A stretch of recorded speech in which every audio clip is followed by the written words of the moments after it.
Amanda, you raised your hand. Let's bring you in. What's going on for you? I'm struggling a lot with inference questions. I've spent probably the most of my time studying for the LR section on them. And the ones that I guess might seem harder that have like a lot of different diagrams or conditionals, I studied like diagramming those and I can get those very quickly. It's the ones that you can't necessarily diagram that I have a really hard time doing. So I guess I'm wondering, what do you think would be the best strategy for those? Because I don't think it's a lack of like studying them enough. I think I'm not studying it correctly. Sure. So when you spend a lot of time, how are you approaching them? I'm doing a lot of drilling questions, and I'm spending time like going back to all of the inference questions when I do a time section or even a practice test on them. And sometimes even after they've given me the correct answer, I just don't see how they came to that conclusion. Yeah, I hear you. Do you try to prephrase? On the inference questions, yes, but I feel like I can only do that when I have a diagram. Yeah. When I've written out a diagram. I hear that. Yeah. I mean, that definitely lends itself more to diagramming. In the absence of prephrasing, what's your next step? I go through each one individually. So these questions tend to take me the longest. And I think I'll like go through each question individually and try to see if it makes sense. And then usually I just answer like a trap answer because I'm confused. Where do these questions fall within this section? Like what number question are they? It's not even necessarily like the most difficult in the middle. It can just be like any of the inference questions. Yeah. I mean, in the absence of a prephrase, it might just be evaluating the choices. It could simply be checking each one against the stimulus to see if it is a reasonable inference, to see if it's supported by the stimulus. In the absence of, prephrase, there's not really much else to do. If you can see a connection between two parts, that's fantastic. As you said, formal logic lends itself to that very neatly. In other cases, it might just be connecting two parts in a non-formal logic way if there is some degree of overlap between two different parts. There, for example, there's one question where it talks about 500 million years in one section of it and then 100 million years in a different section of it. And due to the context of that question, there is overlap between those two facts because there's no overlap in terms of their time ranges. And so it's possible to make an inference on that basis.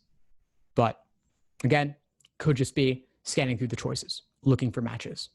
Okay. One thing I'll say is, I'll ask you is, does it relate to, do you check the choices against each other ever? Sometimes when I'm only down to two, but not necessarily. Okay. Yeah. I would recommend really just more review of those. Okay. There's not really a magic technique for those sorts of questions, but I will refer you to what I call the Socratic review method. And the Socratic review method is a method of really digging deep into your understanding of why you get something wrong or why you have difficulty with something.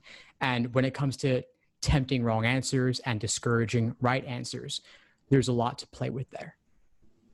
Okay. And also, for the other questions, I'll maybe get like one or two other question types wrong or in general. But sometimes I won't, it'll just be inference. So what would be, obviously I'm aiming to get 0 wrong in a section, but if it's taking away time from studying bigger things or it's taking up too much of my time, should I just be okay knowing, okay, I can probably get 2 inferences wrong and then that'll be it? And then should I just kind of move on from that? Well, inference questions come up quite a bit. So they're not a type I would write off.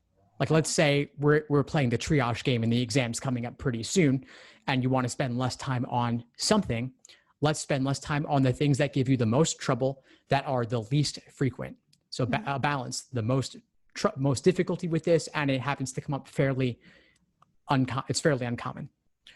Is there a type like that comes to mind for you that you might want to put aside to focus on other things? Not necessarily. I don't think so. Okay. Well, if inference is what comes up for you, then I would say stick with it because it actually is one of the most common logical reasoning question types. You have must be true, most strongly supported being the most common manifestations of that. You also have cannot be true. Okay. If there were a type that many people might want to put aside, I would say parallel reasoning and parallel flaw are, for many people, extremely difficult and fairly rare, to the point that I wouldn't invest tons of time on that if there are more common things that also give you trouble. So anybody who has trouble with both inference and parallel reasoning might want to spend more time on inference. Okay. But when's your test date?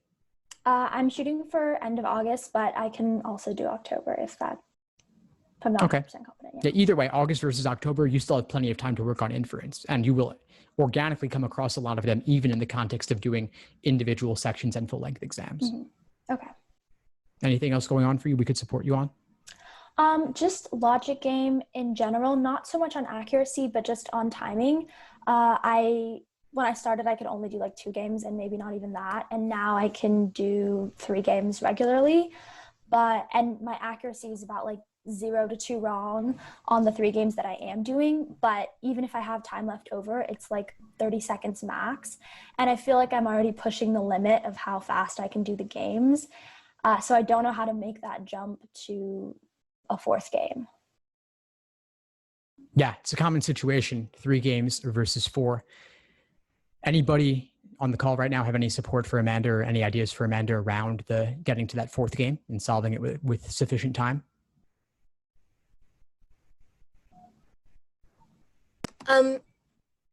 Just a tip from like my perspective. It might seem like counterintuitive, but if you work on the easier games and you can get like shortcuts and things like that, and just like almost like understanding like the patterns, then like you can get to a place where those are shorter and you have time for the longer games. Like it's not fair to think to yourself that you have to get every single game done in 8 minutes and 45 seconds. Like some are going to be less, some are going to be more. And just like understanding that and like being patient with yourself. Okay. Yeah. I definitely noticed that like for sequencing, I do those shorter, but because it's so much easier for me, I haven't spent enough time practicing. And I guess you're right. If I do that and I can get those down to like 6 minutes or 7 minutes, and I have more time for the harder ones.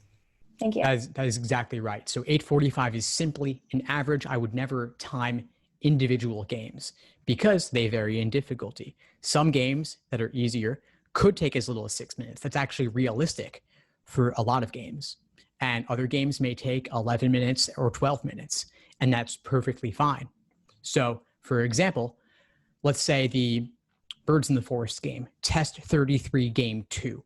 That is a difficult conditional in-out game. It's difficult in general, but in the world of the LSAT, that's actually a relatively easier game where anybody with enough studying could get that down to 6 minutes. However, a tougher game like the CDs game, Test 31 Game 2, featured in Legally Blonde with the used in new CDs, that game, it's totally fine. And if that takes 11 or 12 minutes for anybody on a first look, I can show you ways to get it faster, but looking at it cold, 11, 12 minutes, totally reasonable. So never time individual games.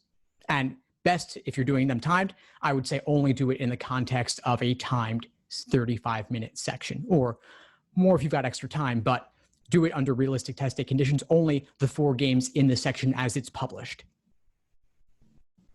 Okay. Practice like game day, especially in this final month for August. Okay.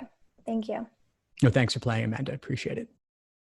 Thanks for tuning into the show. Please subscribe if you haven't done so already to be notified of new episodes as I release them. And feel free to reach out if you need anything at all as you move forward with your prep. I'm happy to help however I can. In the meantime, I wish you all the best and take care.